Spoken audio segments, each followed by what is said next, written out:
Something that has become a real problem is companies continually requesting feedback from consumers. For some reason, companies feel entitled to feedback despite the fact that, for the most part, they are not offering anything in return. So let's go over some examples. The first is from the Amazon Music app. Here, I'm being prompted to rate the app in the App Store, and this is not the first time I've received this notice. Here's another example, this one from AT&T. So it reads, "We'd like to ask you to participate in a survey of approximately 20 minutes." And then it says, "This survey is being conducted by Burke Inc., an independent research firm." And I have no idea who Burke Inc. is, yet I'm being asked to click this link and presumably here go to a third-party domain name, which I'd have, even if I wanted to provide the feedback, I now need to check and make sure that the domain is safe. The email continues, "We appreciate your participation and encourage an early response as the survey is only open for a limited time. So I've better rush to fill out this survey and spend 20 minutes of my time and get nothing back in return." Here's an example from Best Western. We truly value your feedback to ensure we meet your expectations and provide you with the most exceptional experiences possible in the future." So this is common, this vague notion that somehow providing this feedback is going to come back to benefit me, but I have no idea if anybody's even going to read this feedback. I don't know how it's going to be used, if it's going to be used, and we see this used a lot. And then here's an example from Fidelity. Here we have 1 minute of your time could help us serve better. So this is quite common. They'll tell you how much time you need to spend.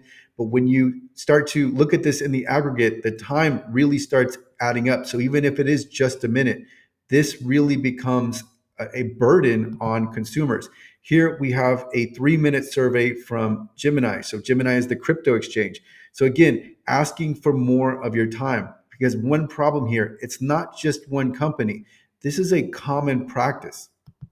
All right, so let's now talk about why these requests are not only extremely problematic, but also very obnoxious.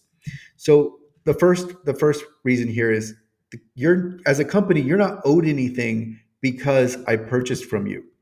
I've already paid for your product or service. Now leave me, the consumer, alone. But you want to extract even more value from the transaction. So you're asking for something of value and offering absolutely nothing in return. In fact, it's less than nothing because now you're annoying me and burdening me with reading your email and deleting your email or just having to click off an app, etc. So it's a micro annoyance, and we'll get to that in a moment. But in effect, here the company is saying, "Give me your valuable time, give me your valuable feedback, but there's no compensation for doing so." And if I click on a link, let's say it's a survey link in the email, I'm now putting my security at risk. So oftentimes the requests are sent by third-party research services that the consumer is not going to be aware of. They're not going to know their reputation. So again, even if they wanted to provide the feedback, they need to now research the domain name to have better security and not put themselves at risk of a phishing scam. And then this is what this next point gets to. It's training consumers on the bad habit of clicking on links from unknown domains. But of course, the companies don't care. They just want their feedback. Even though this creates confusion, if you're trying to follow best practices and you're trying to avoid being scammed and clicking on a suspicious link, but now you have surveys being sent out which can be replicated, duplicated, and then faked by bad actors. So again, you're really putting the security at consumers at risk. And another point, this practice is very common. I've talked about this. So it's not just one company. It's not just your company. It's so many others that are bombarding my inbox with requests. And so now I have to mark these as spam. It's one more email that I have to go through. And it may not sound like a lot for just one company. But when you start looking at this in the aggregate, and when you start thinking about over time and does literally dozens, if not hundreds of companies doing this, it is a real problem. And then also, market research and customer feedback are expenses that you as the company need to pay for. So you shouldn't be offloading this onto the consumer. And then the last bullet point I have here is this really is a micro annoyance. And when, even if it's a micro annoyance, over time it becomes a real problem. And what's also a problem is that it wasn't a part of the bargain for transaction. So when I made a purchase, I didn't sign up to provide you marketing feedback. That wasn't a part of the bargain for exchange, but yet you're attempting to make it so. And even if I don't provide the feedback, you have still burdened me with this micro annoyance. So, in effect, the companies are freeloading on consumers. So, what are some ideas to lessen or eliminate this problem altogether? Now, some of these ideas will work independently, and then others can be added to other ideas. So, one is to offer direct, immediate, and tangible compensation. So, if you are going to burden consumers with requests for feedback, at least have the decency to also offer direct, immediate, and tangible compensation. So nothing vague, nothing into the future where the consumer doesn't know what they're getting. Instead, offer real compensation that is available within a reasonable amount of time after completing the feedback. Also, another way to improve here, don't ask through automated means. Instead, reach out to each individual consumer directly and personally. So that at least takes away the automated part of this, which is I understand that there's the efficiency there, but there is also the problem that you're now burdening. Sometimes it depends on the company, but you can be burdening hundreds of people to literally hundreds of millions of people. Also, here another idea, just how about leaving the buyer alone? They've already bought from you. You won. You got their money. Now let them be. Let them continue on with their life.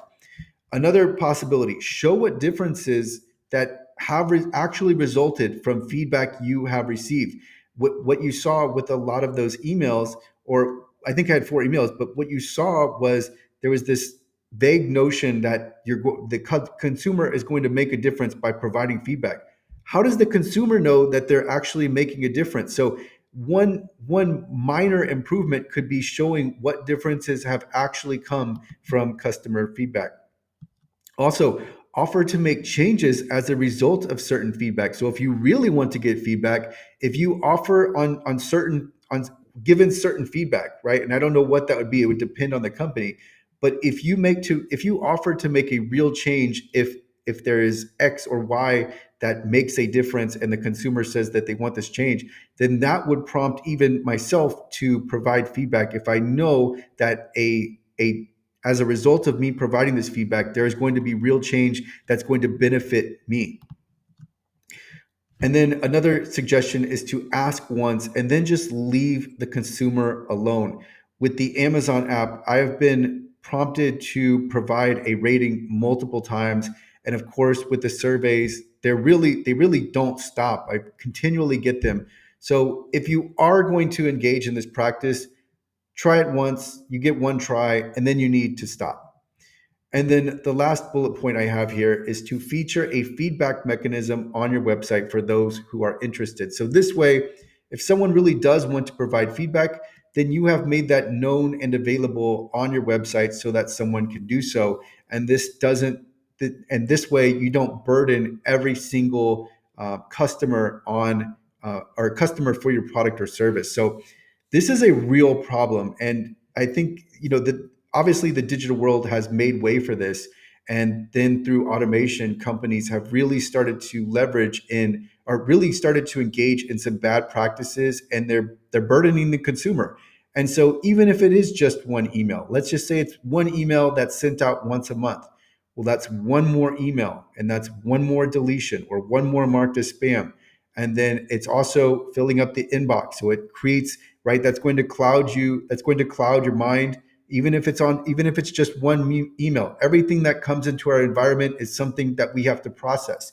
And then, as I talked about, in the aggregate, which is a theme on this channel, in the aggregate, it does become a real problem for consumers.